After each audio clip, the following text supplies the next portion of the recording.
Hey guys, welcome back. I decided to take another look at a CRT I had in storage, so I know you mostly all know me from looking at different Trinitrons and Sony CRTs and rebranded Sony CRTs, but I actually kept this one because it's not that bad.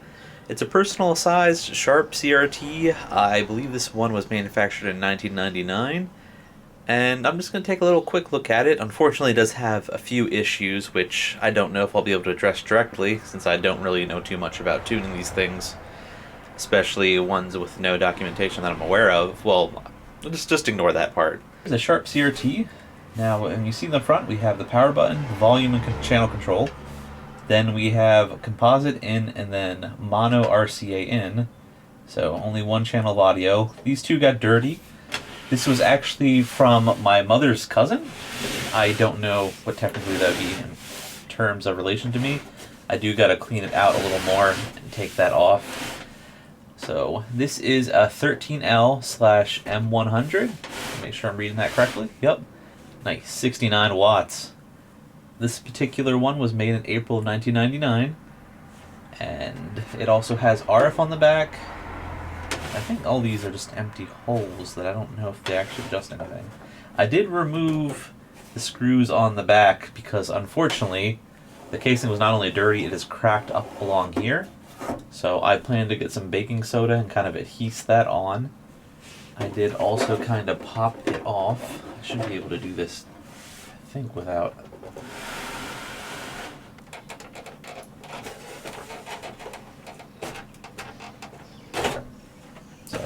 I did open it up. I dusted it off just a little bit. And I haven't really adjusted anything because the color is off on it some. Yeah, you can see 20 years of dirt or whatever does get to it. I don't think the sharpness really had much of an issue. It's just more the color is off. I thought this had died until I pulled it back out to test it. And things are working okay besides the color issue.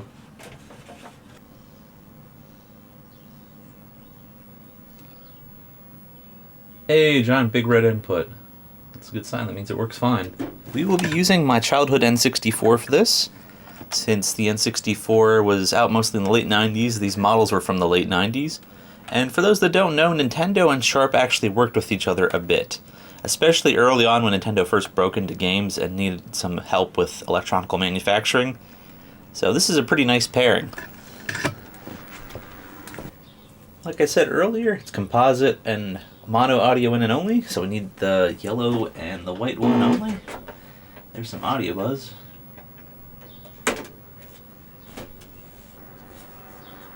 I'll be using the EverDrive for this.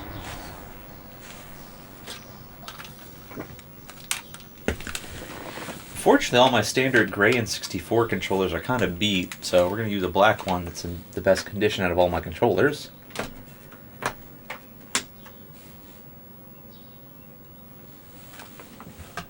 Hey, we got input.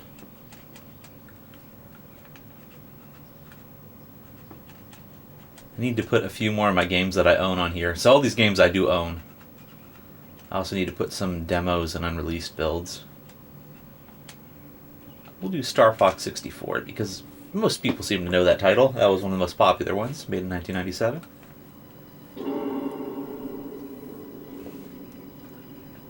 That and the mono speaker sounds just fine, at least to me.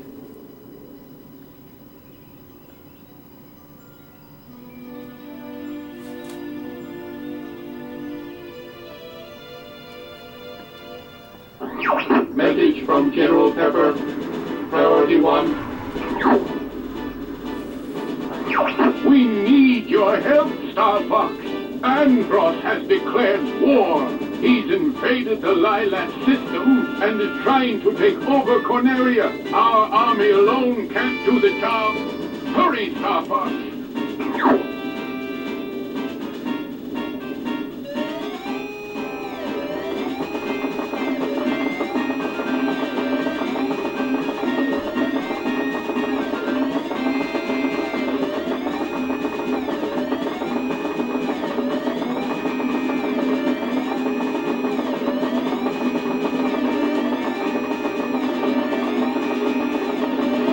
I always thought this was kind of neat as a kid.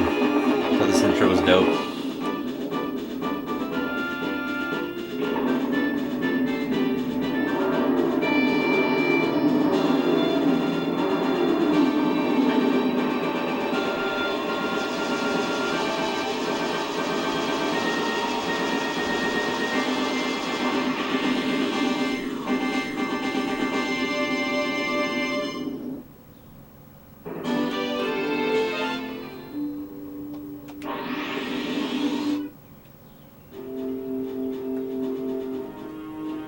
Corneria, fourth planet of the Lilat system.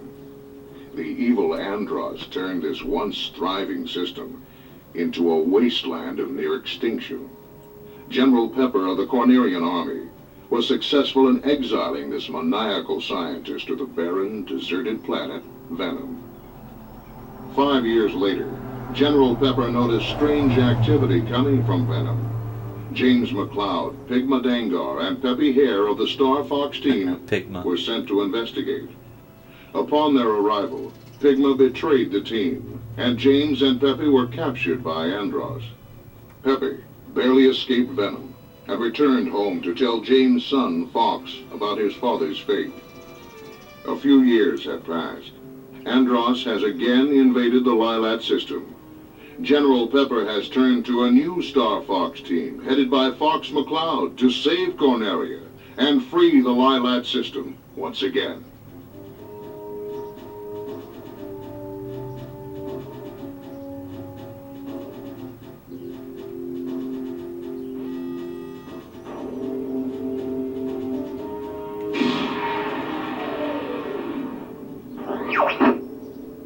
It's about time you showed up, Fox.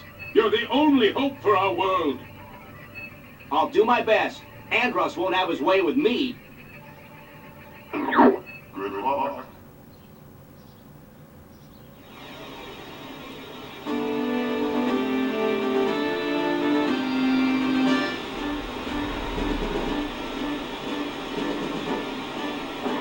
Open the wings.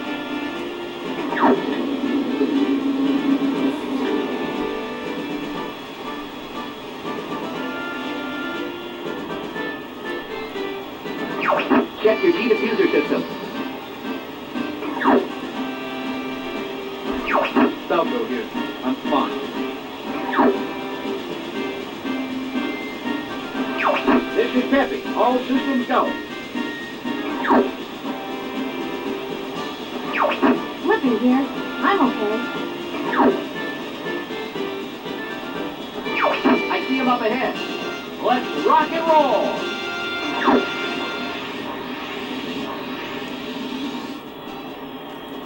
All right.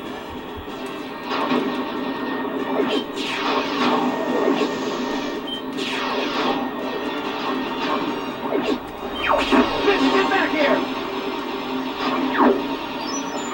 Slippy, watch out! Bogey on your tail! Whoa! Help me! Thanks, Fox. I thought they had me.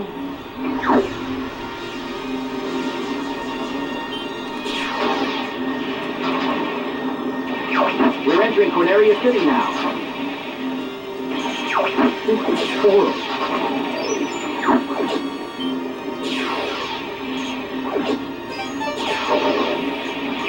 Everybody stay alert!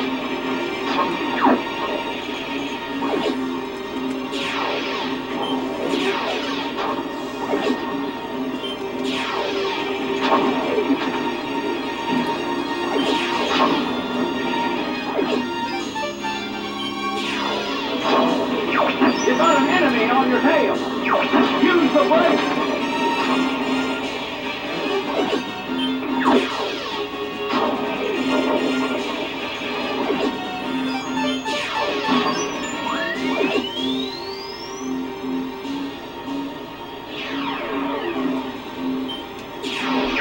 I'll take this!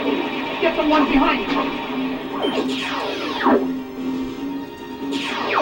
Something's wrong with the G-diffuser. Use the boost to take! I could use some help here, Fox. Oh man, I'm gonna have to back off. Do a barrel roll.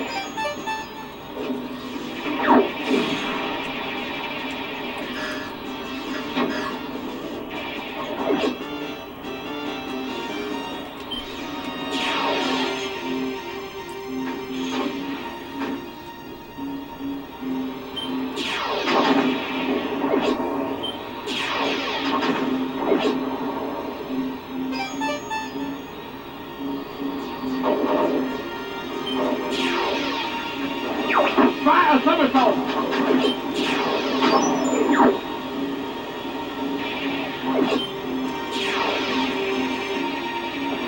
Enemy mover. Dead ahead. All range mode.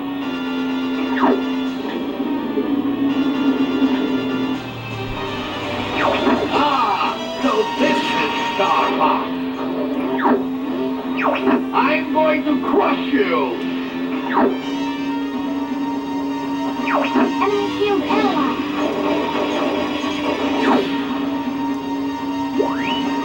Those who cross Andros will die.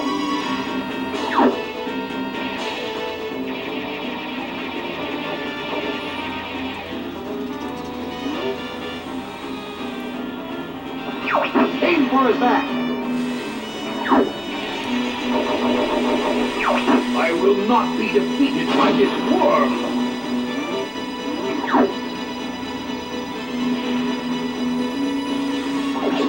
You annoying little flies. My Emperor! I failed you!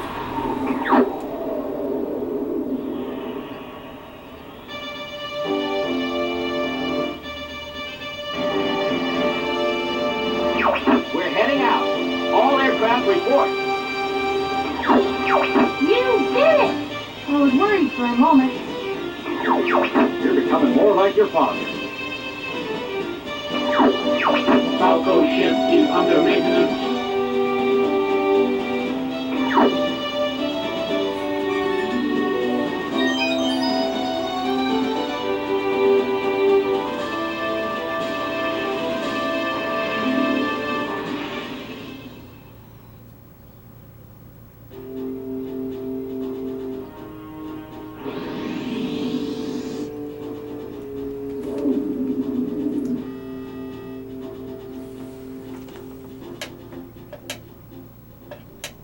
Yeah, that small speaker in there is actually pretty nice. So, there you have it. There's a basic overview of the whole thing. I do plan to try to learn to see if I can... oh, it's a lot of static. To adjust some of the discoloration going on in the tube. I don't know if that's going to be a permanent thing, or if I could adjust this. Unfortunately, I don't really have any experience with CRT maintenance as far as sharp units go. Or I don't know if there's even like an onboard service menu to kind of adjust that, or if I'll have to actually open up the back and work on it. But there you have it. There's a basic overview of the unit. Hope you enjoyed. I do have another one that's almost the same thing as this that I'm going to show you guys in a little bit. So take care, stay safe, and expect that video soon. Bye for now.